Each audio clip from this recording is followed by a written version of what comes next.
berbicara mengenai keanekaragaman budaya kita miliki seakan tiada habisnya. Kebudayaan daerah tercermin dalam berbagai aspek kehidupan masyarakatnya. Setiap daerah memiliki ciri khas kebudayaan yang berbeda yang terwujud dalam beberapa jenis seperti rumah adat, upacara adat, pakaian, makanan, kesenian maupun kerajinan. Sumatera Barat merupakan salah satu wilayah yang memiliki kerajinan khas yang terbilang cukup variatif.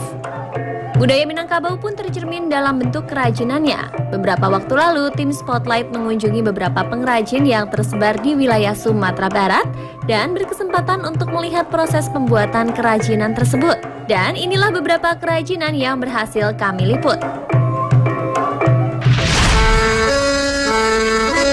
Kerajinan khas Sumatera Barat yang pertama adalah tenun songket Pandai Sike. Pandai Sike merupakan daerah yang terkenal akan pengrajin tenun buatan tangan dan juga ukiran. Dikemukakan oleh pengrajin yang kami temui di sini bahwa pada umumnya para wanita mengerjakan tenunan dan para pria membuat kerajinan ukiran. Produk kerajinan tenun songket Pandai Sike tidak hanya terbatas pada berbagai macam kain, sarung maupun selendang. Seperti yang kita lihat, tenun songket tersebut juga kemudian dapat dijadikan bentuk lain seperti tas, serta dikombinasikan dengan ukiran yang menghasilkan tempat perhiasan, tempat tisu, tempat menyimpan kartu nama, dan sebagainya. Mengenai bahan, pembuatan songket ini terdiri dari 3 bahan utama, yaitu katun, sutra, dan benang emas. Bahan katun dan sutra masih bisa diperoleh dari wilayah Sumatera, sedangkan untuk benang emas hingga saat ini masih impor dari Jepang atau India. Proses pembuatan tenun songket ini pun tentunya memakan waktu yang tidak sebentar. Waktu pengerjaan tercepat adalah 1 bulan untuk 1 set selendang dan sarung. Bahkan untuk bahan dan motif tertentu, 1 set tenun songket membutuhkan waktu selama 3-5 bulan proses penyelesaian. Memang untuk mengerjakan tenun ini sama sekali tidak mudah. Kebetulan saat itu kami diperbolehkan untuk mencoba menggunakan alat tenun yang bernama panta ini. Terbukti membutuhkan kesabaran, ketekunan, dan ketelitian yang sangat tinggi untuk membuat tenun songket ini. Maka tidak heran harga yang dipatok untuk 1 set songket ini berkisar dari 1 juta sampai 8 juta rupiah. Salah satu hal yang membedakan antara songket Sumatera Barat dan daerah lainnya adalah motifnya. Masing-masing daerah memiliki ciri khasnya sendiri. Untuk motif khas Minangkabau, beberapa di antaranya adalah pucuk rebung, itiak pulang petang, lapi ampe atau jalin 4, kunang-kunang, simasam, dan masih banyak lagi. Sebagai pusat kerajinan yang sudah populer, menjadikan Pandai Sike sering dikunjungi oleh wisatawan mancanegara. Sang ibu pengrajin pun mengatakan bahwa di bulan-bulan tertentu, para wisatawan mancanegara lah yang menjadi konsumen terbanyak. Kalau bulan Januari sampai Maret itu Eropa ada campur lokal. Jadi April, Mei, Juni lokal juga. Agustus sampai Desember tuh seperti Malaysia, Singapura campur dengan Eropa. Jika dicermati, tenun songket Pandai Sike mengandung nilai-nilai yang dijadikan sebagai acuan dalam kehidupan sehari-hari, antara lain nilai kesakralan yang pada umumnya hanya digunakan pada peristiwa tertentu, kemudian nilai keindahan yang tercermin dari motif ragam hiasnya, serta nilai ketekunan, ketelitian, dan kesabaran yang tercermin dari proses pembuatannya.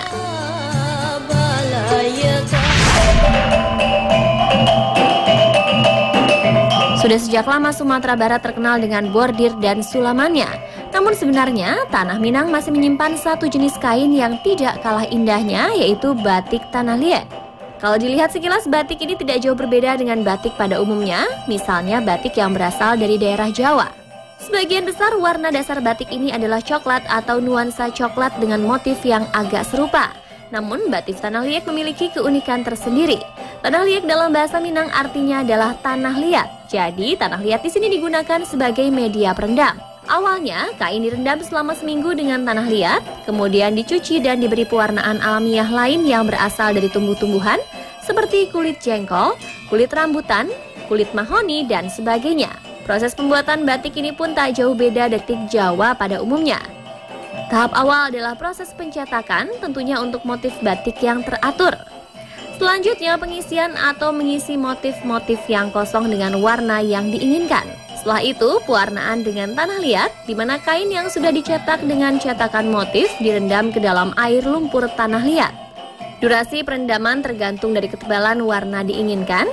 Jika warna lebih gelap maka harus direndam lebih lama, yakni hingga 1 hari. Beberapa motif yang menjadi ciri khas batik Tanah Liek ini diantaranya motif tabuik, jam gadang, rangkiang, payuang gadang, kabau padati, kelok palu, dan sebagainya. Seperti inilah batik Tanah Liek, pewarnaan alami yang digunakan menghasilkan warna-warna yang cenderung redup, agak gelap dengan nuansa pastel dan tanah. Namun inilah yang membuat batik Tanah Liek menjadi lebih eksklusif. Mengenai kisaran harga yang dimiliki oleh batik Tanah Liek ini, untuk bahan printing atau sablon, harga termurah adalah Rp40.000 per meternya. Sedangkan untuk harga tertinggi untuk satu set batik Tanah Liek yang terdiri dari satu potong sarung, selendang, serta bahan, bisa mencapai Rp6 juta. Sementara untuk satu potong kemeja batik ini memiliki harga sekitar 2–2,5 juta rupiah.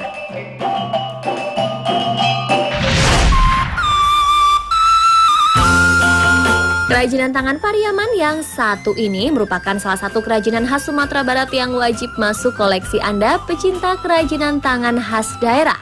Ya, ini dia sulaman benang emas. Sulaman yang satu ini disebut sulaman benang emas karena benang yang digunakan untuk menyulam adalah benang berwarna seperti emas, sehingga sulaman seolah-olah terbuat dari emas. Pemirsa, sekarang saya lagi coba membuat salah satu sulaman khas dari Pariaman. Sulam benang emas namanya. Sulaman ini cukup unik karena menggunakan benang emas sebagai bahan utamanya. Kita coba ya. Ayo nih, coba lagi nih. Ayo, cepat naik. Coba lagi. Pada sulaman benang emas biasanya terdapat variasi-variasi lain, bukan hanya menggunakan benang emas saja, namun bisa dipadukan dengan kaca, sulam kepala peniti, bordir, dan sulaman suji cair. Dan kali ini yang saya coba buat adalah sulaman benang emas yang akan dipadukan dengan sulaman dengan menggunakan benang biasa dan sulam kepala peniti. Beberapa tahapan pun harus saya lakukan. Yang pertama adalah mendesain atau menggambar motif sulaman benang emas di atas kain dengan menggunakan alat tulis sebagai alat penggambarnya. Kain yang digunakan bermacam-macam mulai dari sutra, satin, hingga kain-kain tradisional, tinggal disesuaikan dengan kebutuhan. Sementara untuk motif, biasanya menggunakan motif dekoratif berbentuk alam yang sudah disederhanakan bentuknya. Setelah motif sudah tergambar pada kain, langkah berikutnya adalah memasang benang emas mengikuti alur motif yang sudah tergambar. Teknik pemasangan benang emas dilakukan dengan cara membalutnya dengan benang sulam yang berwarna senada. Setelah sulaman dengan benang emas rampung, sulaman benang biasa dengan teknik kepala peniti pun bisa ditambahkan pada bagian yang disediakan. Biasanya diletakkan pada bagian tengah dan pinggir.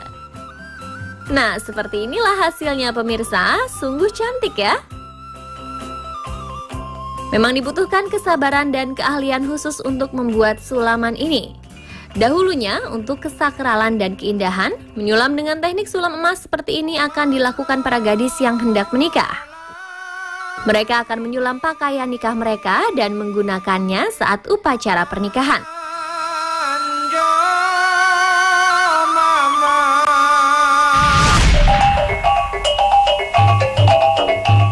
Daerah Koto Gadang, Kabupaten Agam terkenal dengan kerajinan perak. Dahulunya, lebih dari ratusan warga memiliki pekerjaan sebagai pengrajin perak. Namun beberapa tahun terakhir, profesi tersebut mulai langka yang dimiliki oleh hanya beberapa warga.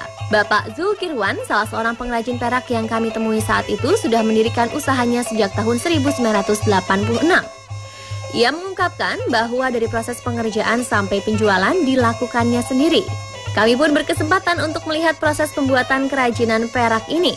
Pada tahap awal, pengrajin melakukan pembakaran terhadap beberapa butir perak. Proses pembakaran tersebut kemudian menghasilkan sebuah lempengan pipih dengan panjang sekitar 10 cm. Lalu lempengan tersebut dihaluskan sehingga menghasilkan lempengan dengan bentuk lebih tipis dan lebih panjang. Kemudian lempengan panjang digiling dan dimasukkan ke dalam lubang sesuai diameter ukuran yang diinginkan. Proses tersebut menghasilkan diameter yang semakin kecil dan halus. Setelah itu lempengan perak dibakar kembali, kemudian dibentuk sesuai dengan aksesoris yang diinginkan. Berbekal dengan peralatan tradisional yang dimilikinya, ia terus membuat kerajinan perak seperti cincin gelang, kalung, serta berbagai aksesoris dan miniatur yang berbahan perak.